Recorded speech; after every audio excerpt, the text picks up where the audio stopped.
से। कहानी की शुरुआत होती है एक ठंडी सुनसान सड़क से, जहां दो बसें बर्फ से ढके रास्ते पर धीरे धीरे आगे बढ़ रही थीं। ये बसें हार्मोनी सिटी की तरफ जा रही थीं, एक ऐसा शहर जहां लोग बस किसी तरह बच निकलना चाहते थे। पीछे जो हुआ था वो किसी बुरे सपने से कम नहीं था। एक ज़ॉम्बी वायरस ने पूरे शहर को निगल लिया था। बस के अंदर माहौल भारी था, हर चेहरा डरा हुआ। कोई चुपचाप बैठा, कोई खिड़की से बाहर झांकता। सुरक्षा के लिए 2 आर्मी सोल्जर्स भी मौजूद थे। उसी बस में एमा बैठी थी, अपनी छोटी बेटी लू को सीने से लगाए। लू लगातार रो रही थी और एमा उसे शांत कराने की कोशिश कर रही थी।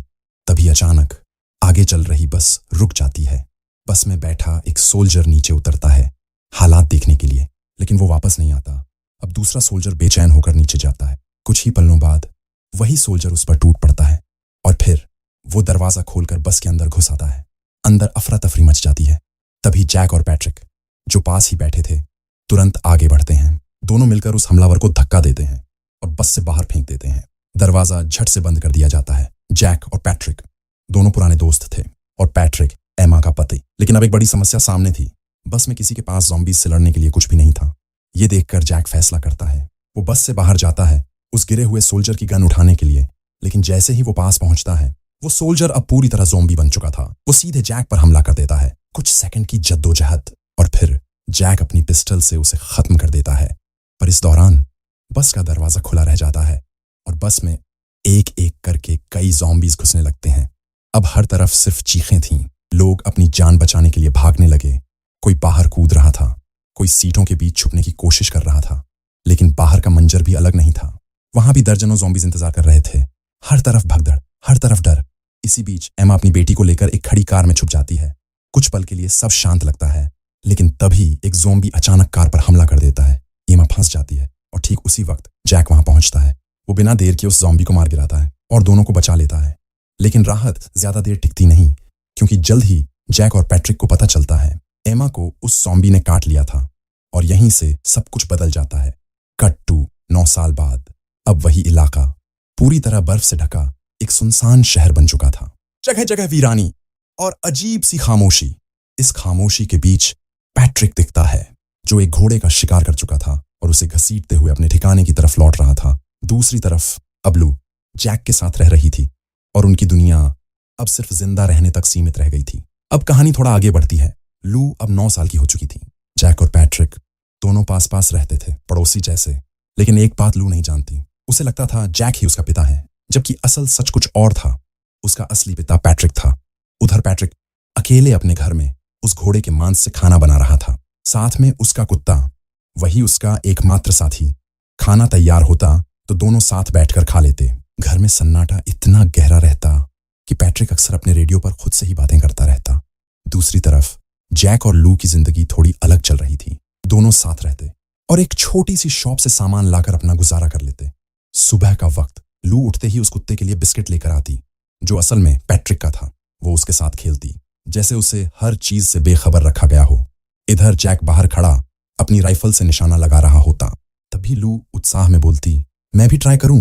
जैक बिना सोचे मना कर देता। उसकी आवाज में सख्ती साफ महसूस होती। शाम ढलती है और रात धीरे धीरे उतर आती है। जैक एक छोटा सा बॉक्स लू को देता है। अंदर उसकी माँ की पुरानी चीजें रखी होती हैं। लू उन्हें देखकर खुश हो जाती है, जैसे उसे अपनी माँ की कोई झलक मिल गई हो। तभी बाहर से हल्की सी आवाज आती है। असल में वो एक गाना था, लू के बर्थडे का। पैट्रिक ने दूर से ही अपने स्पीकर पर वो गाना चलाया था और उसके लिए एक छोटा सा केक भी बनाया था। लेकिन वो जानता था जैक उसे अपने घर के पास भी नहीं आने देगा, इसलिए वो केक अपने कुत्ते को खिला देता है। रात गहराती है। जैक और लू आपस में बात कर रहे होते हैं। जैक धीरे से उसे बताता है, जब वो बहुत छोटी थी उसकी माँ इस दुनिया से चली गई। लू कुछ पल चुप रहती है, फिर एक मासूम सवाल पूछती है, क्या सच में मॉन्स्टर्स होते हैं? जैक हल्का सा रुकता है, फिर कहता है, नहीं, ठंड ने सबको खत्म कर दिया। उसके बाद दोनों सो जाते हैं।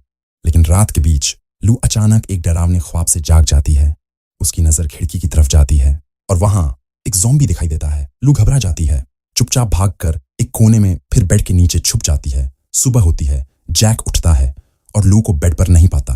वो तुरंत पूरे घर में उसे ढूंढने लगता है। कुछ ही देर में उसे लू बेड के नीचे छुपी हुई मिलती है। जैक झुककर पूछता है, यहाँ क्यों छुपी हो? लू डर से कांपती आवाज में बताती है, मैंने रात को मॉन्स्टर देखा। जैक लू की बात सुनकर उसे समझाने की कोशिश करता है। वो कहता है, शायद कोई सपना रहा होगा। ठंड में सारे मॉन्स्टर्स खत्म हो चुके। लेकिन लू मानने को तैयार नहीं होती। वो उल्टा सवाल कर देती है, अगर सब खत्म हो गए तो आप मुझे बाहर जाने क्यों नहीं देते? घर को हमेशा लॉक क्यों रखते हो? जैक चुप रह जाता है। उसके पास जवाब होता भी तो वो बताना नहीं चाहता। कुछ देर बाद लू बिस्किट लेकर बाहर जाती है। उस कुत्ते के लिए जिससे उसे लगाव हो गया था। वहीं उसकी मुलाकात पैट्रिक से हो जाती है। दोनों के बीच हल्की फुल्की बात शुरू ही होती है। तभी जैक वहां पहुंच जाता है। उसका चेहरा सख्त हो जाता है। वो गुस्से में पैट्रिक से कहता है, लू से दूर रहो और अपना डॉग लेकर यहां से निकल जाओ। पैट्रिक बिना बहस किए पीछे हट जाता है, डॉग को साथ लेता है और वहां से चला जाता है। थोड़ी देर बाद वो एक छोड़ी हुई शॉप पर पहुंचता है जहां से वो अपने लिए कुछ सामान उठाने लगता है। तभी उसकी नजर दूर जाती है, एक लोमड़ी और उस पर झुका हुआ एक ज़ॉम्बी। पैट्रिक का दिल जोर से धड़कने लगता है। वो बिना देर किए भागता है। भागते भागते अचानक एक पेड़ से टकरा जाता है और वहीं बेहोश हो जाता है। कुछ देर बाद जब होश आता है, आंख खुलते ही सामने वही ज़ॉम्बी खड़ा दिखता है। उधर जैक लू को गन चलाना सिखा रहा होता है। तभी गोली की आवाज गूंजती है। जैक तुरंत समझ जाता है कुछ गड़बड़ है। वो भागता हुआ उस दिशा में निकल पड़ता है। इधर पैट्रिक किसी तरह खुद को संभालते हुए जैक को चेतावनी देता है, पास मत आना, बचकर रहो। लेकिन ज़ॉम्बी फिर से उस पर टूट पड़ता है। जैक तुरंत लू को चिल्लाकर कहता है, अंदर जाओ अभी। लू दौड़कर घर के अंदर चली जाती है। बाहर हालात बिगड़ते जा रहे थे। जैक सामने खड़ा था, गन हाथ में, लेकिन ट्रिगर दबाने से रुक जाता है और उसी झिझक में ज़ॉम्बी पैट्रिक को काट लेता है। तभी अचानक पैट्रिक का डॉग दौड़कर आता है। वो ज़ॉम्बी को पीछे खींच देता है। कुछ पल के लिए पैट्रिक बच जाता है, लेकिन अगला ही पल ज़ॉम्बी उस डॉग पर हमला कर देता है और उसे वहीं खत्म कर देता है। अब पैट्रिक गुस्से में फायर करता है। गोली चलते ही ज़ॉम्बी वहां से भाग निकलता है। दूसरी तरफ लू ये सब देख चुकी होती है। उसकी आंखों में गुस्सा साफ दिखता है। वो जैक से नाराज हो जाती है क्योंकि उसने वक्त पर गोली नहीं चलाई और जिस डॉग से वो जुड़ गई थी वो मर गया। उधर पैट्रिक अपने डॉग की लाश को उठाकर घर ले आता है। वो बैठकर अपने हाथ को देखता है जहां ज़ॉम्बी ने काटा था। कुछ पल के लिए वो खुद को खत्म करने का सोचता है, लेकिन तभी उसे एमा याद आती है। वो पल जब एमा भी इन्फेक्ट हो गई थी और उसे बचाने के लिए पैट्रिक को उसका हाथ काटना पड़ा था। याद आते ही उसकी उंगली ट्रिगर से हट जाती है। वो खुद को मार नहीं पाता। तभी रेडियो में आवाज गूंजती है। कोई अजनबी उससे संपर्क करने की कोशिश कर रहा था। तुम कहाँ हो? पैट्रिक धीमी आवाज में जवाब देता है, हारमोनी। फिर वो बताता है, उसे काट लिया गया है। उधर से सवाल आता है, कोई मदद नहीं मिली? पैट्रिक थोड़ा रुक कर कहता है, जैक था वहां। कुछ सेकंड की खामोशी, फिर आवाज आती है, उसने गलती की, उसे ऐसा नहीं करना चाहिए था। अगली सुबह जैक अपने घर के हर दरवाजे और खिड़की को मजबूत कर रहा होता है। लकड़ियों से सब कुछ बंद कर देता है जैसे किसी बड़े खतरे का इंतजार हो। तभी उसकी नजर पैट्रिक पर पड़ती है जो अभी तक जिंदा था और ज़ॉम्बी नहीं बना था। जैक हैरान रह जाता है। उधर लू अपनी माँ के लिए फूल लाने की जिद करती है। जैक साफ मना करता है, बाहर जाना सुरक्षित नहीं। लेकिन लू अड़ जाती है, मैं खुद ले आऊंगी। आखिरकार जैक मान जाता है और खुद फूल लेने निकल पड़ता है। रास्ते में उसे एक गिरा हुआ गिफ्ट मिलता है जो शायद पैट्रिक ने लू के लिए रखा था। जैक उसे उठाता है और आगे बढ़ जाता है। थोड़ी दूर पर उसे एक सुनसान घर दिखता है। अंदर जाता है, चारों तरफ खालीपन, लेकिन उसे कुछ फूल मिल जाते हैं। उधर पैट्रिक अपने घर में बैठा होता है। तभी रेडियो फिर चालू होता है। वही अजनबी आवाज। इस बार वो कहता है, जैक को खत्म कर दो, उसने तुम्हारी मदद नहीं की। पैट्रिक चुप बैठा रहता है जैसे उसके अंदर कोई लड़ाई शुरू हो गई हो। लेकिन पैट्रिक उस अजनबी की बात मानने से साफ इनकार कर देता है। वो चुपचाप रेडियो बंद कर देता है जैसे फैसला ले चुका हो। उधर जैक वापस घर लौटता है और लू को वो फूल देता है जो वो उसके लिए लेकर आया था। फूल देखते ही लू के चेहरे पर हल्की सी मुस्कान आ जाती है। वो कुछ फूल अपनी माँ की तस्वीर के पास रखती है और बाकी लेकर बाहर निकल जाती है।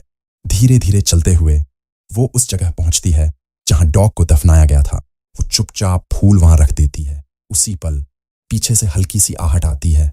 लू मुड़ती भी नहीं और तभी एक ज़ॉम्बी उस पर झपट पड़ता है। लू घबरा जाती है, लेकिन अगले ही सेकंड जैक वहां पहुंच जाता है। वो बिना रुके उस ज़ॉम्बी पर टूट पड़ता है।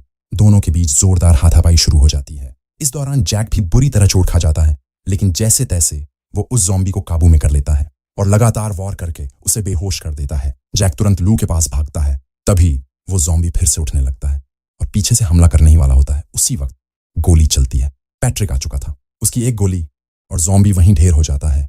रात हो चुकी थी। कुछ देर बाद जैक को होश आता है। वो उठता है, लेकिन लू उसे घर में नहीं मिलती। घबराकर वो सीधे पैट्रिक के घर की तरफ दौड़ता है। वहां पहुंचकर जो देखता है, पैट्रिक ने उस ज़ॉम्बी को जिंदा पकड़ रखा था। उसके दोनों हाथ काट दिए गए थे और उसे बांध कर रखा गया था। पैट्रिक धीरे धीरे सारी बात समझाता है। हम सोचते थे ठंड इन्हें खत्म कर देती है, लेकिन अब ये ठंड में भी जीना सीख चुके। वो आगे बताता है, ये अब ठीक से देख नहीं पाते, लेकिन सुनने की ताकत बहुत तेज हो चुकी। फिर वो अपने हाथ की तरफ इशारा करता है। जहां उसे काटा गया था। मुझे कुछ नहीं हुआ, शायद हम लोग नेचुरली इम्यून हैं, अब इनके काटने से भी फर्क नहीं पड़ता। जैक ये सब सुनता है, लेकिन उसका ध्यान कहीं और होता है। लू अभी तक नहीं मिली थी। उसकी बेचैनी बढ़ती जाती है। तभी एक कमरे का दरवाजा खुलता है। लू बाहर आती है। उसे देखते ही जैक राहत की सांस लेता है और तुरंत उसे अपने पास खींच लेता है। फिर दोनों वापस घर लौट जाते हैं। रात गहराती है।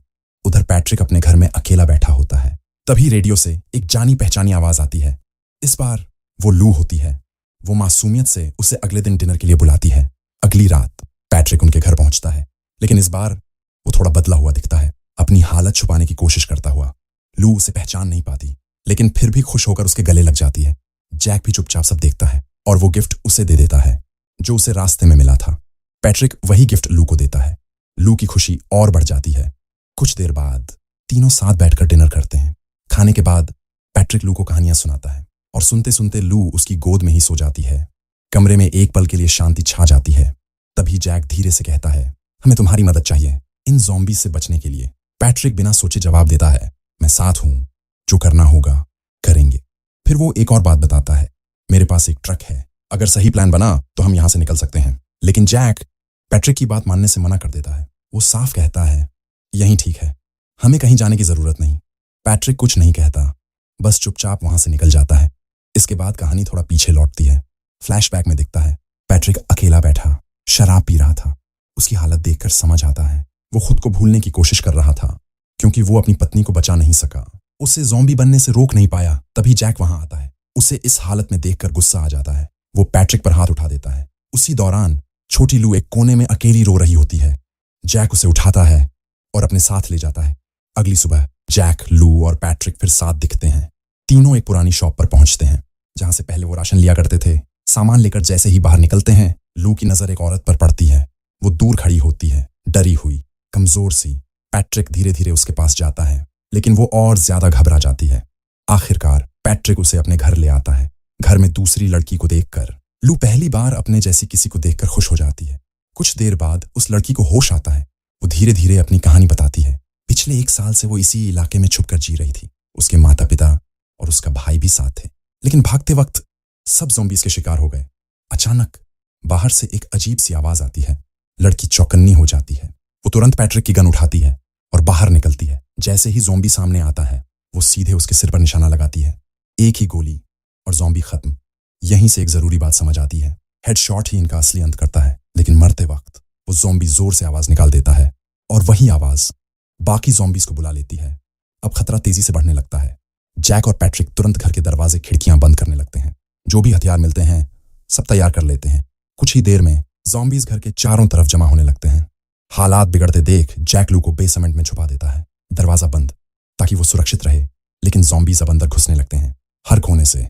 इसी बीच एक ज़ॉम्बी बेसमेंट तक पहुंच जाता है। पैट्रिक बिना सोचे दरवाजा खोलता है लू को बचाने के लिए, और उसी पल वो खुद खतरे में आ जाता है। उधर जैक लगातार फायर कर रहा होता है। एक एक करके ज़ॉम्बीज़ गिरते जा रहे थे। तभी वो लड़की एक अलग तरीका अपनाती है। वो घर में म्यूजिक फुल वॉल्यूम पर चला देती है। तेज आवाज सुनते ही ज़ॉम्बीज़ तड़पने लगते हैं, जैसे उन्हें दर्द हो रहा हो। इस मौके का फायदा उठाकर वो लड़की भी उन्हें खत्म करने लगती है। अब तीनों मिलकर लड़ रहे थे।